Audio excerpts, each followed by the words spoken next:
नमस्कार मित्रों। एक बहुत बड़ी अपडेट आज आई है केवीएस को लेकर के। और वो अपडेट ये है कि असिस्टेंट कमिश्नर का रिटन का रिज़ल्ट आ गया है और इनके इंटरव्यूज़ की डेट भी जारी कर दी गई है और वेन्यू भी दिया गया है। ये सारे इंटरव्यू हेडक्वार्टर में होंगे, दिल्ली में होंगे और ये जो है 10 तारीख से इंटरव्यू शुरू हैं। अब असिस्टेंट कमिश्नर का रिज़ल्ट जो 7 फरवरी को हुआ था, उसका रिज़ल्ट आ चुका है। जो इसका एग्ज़ाम 7 फरवरी को था। अब है क्या कि इसके बाद जो रिज़ल्ट आएगा, अब पीजीटी, टीजीटी, पीआरटी का हो सकता एक साथ ही आ जाए, या हो सकता पीजीटी का पहले दें, टीजीटी, पीआरटी का एक साथ दें। तो कहने का मतलब ये है कि आपका रिज़ल्ट अब आने वाला है। जैसा कि मैं बहुत बार बता चुका हूँ, इस मंथ के एंड तक रिज़ल्ट आ जाएगा। अभी 4 दिन बचे हैं। इन 4 दिनों में आप लोगों का रिज़ल्ट आपके हाथ में होगा। अब करना क्या है, क्या चीज़ें हैं, अब इस लिस्ट को देखकर 2-3 डाउट लोगों के थे, जो कि मैं बार-बार उन्हें बताता था, वो भी क्लियर हो गए होंगे। जैसे कि मैंने हमेशा बताया है कि केवीएस 3 टाइम्स कैंडिडेट को बुलाता है इंटरव्यू के लिए। यहाँ पर भी 3 टाइम्स कैंडिडेट को बुलाया गया है, ठीक है? पहली बात। दूसरी बात यहाँ पे डिस्कस करेंगे, कैटेगरी वाइज़ ही वो कॉल करता है 3 टाइम्स। जैसे जितने सीट जिस कैटेगरी में होती हैं, उस कैटेगरी की 3 टाइम्स बुलाता है। अब यहाँ पे एक डाउट है लोगों के मन में, वो मैं क्लियर करना चाहता हूँ। जैसे कि असिस्टेंट कमिश्नर के लिए शायद जो पोस्ट थी वो 28 थी। यूआर की जो पोस्ट थी वो 28 थी। तो 28 के हिसाब से 84 कैंडिडेट होने चाहिए यूआर कैटेगरी में, लेकिन इन्होंने क्या किया है, 67 कैंडिडेट को ही बुलाया है। जैसा कि आप लोग यहाँ पे देख सकते हैं, 64 कैंडिडेट यहाँ तक हैं और फिर नीचे भी 3 कैंडिडेट्स ये दिए गए हैं, ठीक है? ये 3 कैंडिडेट्स नीचे दिए गए हैं। तो अब यहाँ पे होता क्या है, जैसे कि लोग कह रहे हैं कि ओबीसी में ज़्यादा को बुला लिया 3 टाइम से, यूआर में कम को ही बुला लिया, ऐसा क्यों हुआ, क्या वो ओवरलैप कर गए? तो देखो, इसका मैं फंडा एक आप लोगों को समझा रहा हूँ। चलो यहाँ पे समझाता हूँ मैं। जैसे मान लिया कि ये 28 सीट थी, इसके हिसाब से जो कैंडिडेट बुलाए जाने चाहिए थे वो 84 बुलाए जाने चाहिए थे, ठीक है? अब हुआ क्या होगा, जो होता भी है, मान लीजिए ऊपर से इन्होंने कैंडिडेट लेना शुरू किया, 180 का पेपर था ये, या मतलब जो भी जितने भी मार्क्स का पेपर हो, मैं एक आइडिया आपको दे रहा हूँ। मान लो 150 मान लिया कि 150 का अगर कोई पेपर है, उस 150 में कोई कैंडिडेट है जो टॉपर है, वो 125 ला रहा है, ठीक है? तो 125 मान लिया, 2 कैंडिडेट हैं जिनके 125 हैं, जिनको ले लिया जाएगा। फिर नीचे देखा जाएगा कितने ऐसे कैंडिडेट हैं जिनके 124 है। मान लो ये 5 कैंडिडेट हो गए।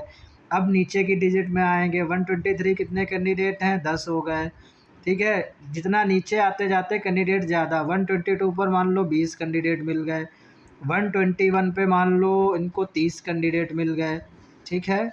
तो अब जोड़िए 30, 20, 50, 10, 60, 67 कैंडिडेट हो ही गए। अब नीचे आ गया 120 पे डिजिट, इस पे मान लिया हमने 40 कैंडिडेट हो गए, ठीक है? तो अब इस पे 40 कैंडिडेट, तो ये लगभग 67 आपका हो चुका था। अब ये 100 से ऊपर चला जाएगा। तो 100 से जब ऊपर चला जाएगा, तो ये तो भाई 28 का लगभग जो है 5 गुना लगभग बनेगा जा कर के, लगभग 4 पॉइंट समथिंग। तो इतना तो कॉल करेंगे नहीं। तो इस वजह से इन्होंने क्या किया, इस 120 वाले डिजिट को छोड़ दिया, केवल 120 तक ही इन्होंने ले लिया। 121 तक जितने कैंडिडेट थे, जितने आ रहे थे, वो इन्होंने यहाँ से 30, 20, 50, 10, 60, 60, 67, 67 कैंडिडेट इन्होंने यही उठा लिए, ठीक है? तो ये जो है कैंडिडेट इन्होंने 67 उठा लिए यहाँ से। इन्होंने ये छोड़ दिया 120 वाला, क्योंकि इस पर 40 कैंडिडेट्स थे और 40 को अगर ये ले लेते तो इनका फिर रेशियो गड़बड़ा जाता, वो 3 टाइम से बहुत ज़्यादा हो जाता, ठीक है? तो ज़्यादा डिस्क्रिपेंसी नहीं होनी चाहिए, ज़्यादा डिफरेंस नहीं होना चाहिए। जैसा कि हमें पता है जब हम कोई वैल्यू काउंट करते हैं परसेंटेज में या किसी में, तो अगर हम 5 को एक मान लेते हैं कि 5 से ऊपर चला गया तो एक डिजिट उधर बढ़ जाता है, 0.5 से नीचे है तो इधर ही काउंट किया जाता है। तो सेम वही हो गया, इधर केवल मुश्किल से जो बन रहे हैं 13-14 मतलब कैंडिडेट कम पड़ रहे हैं, ठीक है। तो मतलब वो भी 17 कैंडिडेट कम पड़ रहे हैं, तो 17 के लिए वो 40 को नहीं उठा सकते, वो रेशियो ज़्यादा हो जाता है, तो इस वजह से ऐसा वो करते हैं। तो यहाँ पर और मान बाकी कैटेगरी में हो, जैसे जब ज़्यादा वैसा हो, डिफरेंस ज़्यादा ना हो, तब तो वो कर सकते हैं। बट ऐसे अगर ये मान लो 120 पे 10-12-15 कैंडिडेट होते तब तो उठा लेते, इसी वजह से नहीं उठाया। तो ये थी आज की बातें, क्योंकि अभी ये ग्रुप में चल रहा था तो इस वजह से मैंने ये बताया। और ऐसे ही ओबीसी में सारी चीज़ें हैं, जितनी ओबीसी कैटेगरी है उसमें जितनी सीट्स थी उसके अनुरूप इन्होंने बताया है। मैं आपको दिखा भी रहा हूँ यहाँ पर कि जैसा कि ये सीट्स हैं, यहाँ पे आप लोग देख सकते हैं। जैसे यूआर की 28 थी, ओबीसी की 14 थी, एससी की 7 थी, एसटी की 3, टोटल 52 थी। तो ये जो है इस तरीके से कैंडिडेट को कॉल करी गई है। अब क्या होगा कि ये जो कैंडिडेट हैं ओबीसी वाले जो अपनी कैटेगरी में हैं, जिनके अच्छे नंबर होंगे तो वो यूआर की सीट ले जाएंगे। इस एससी वाले भी जिनके अच्छे नंबर होंगे वो यूआर की सीट ले जाएंगे। एसटी वाले भी जिनके अच्छे नंबर होंगे वो यूआर की सीट ले जाएंगे, अपनी तो लेंगे ही लेंगे।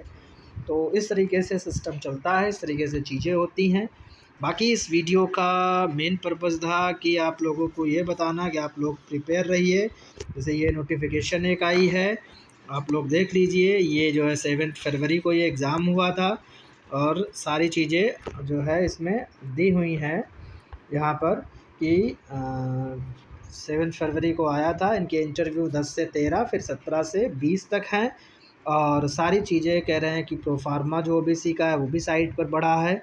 एनओसी अगर कहीं भी ये सर्विस कर रहे हैं तो उनका उसको लेकर जाइए। बायोडाटा भी पड़ा है, अंडरटेकिंग फ्रॉम केवीएस वेबसाइट, और जो इंटरव्यू लेटर है वो भी केवीएस की वेबसाइट पर पड़ा हुआ है, उसको आप डाउनलोड कर सकते हैं।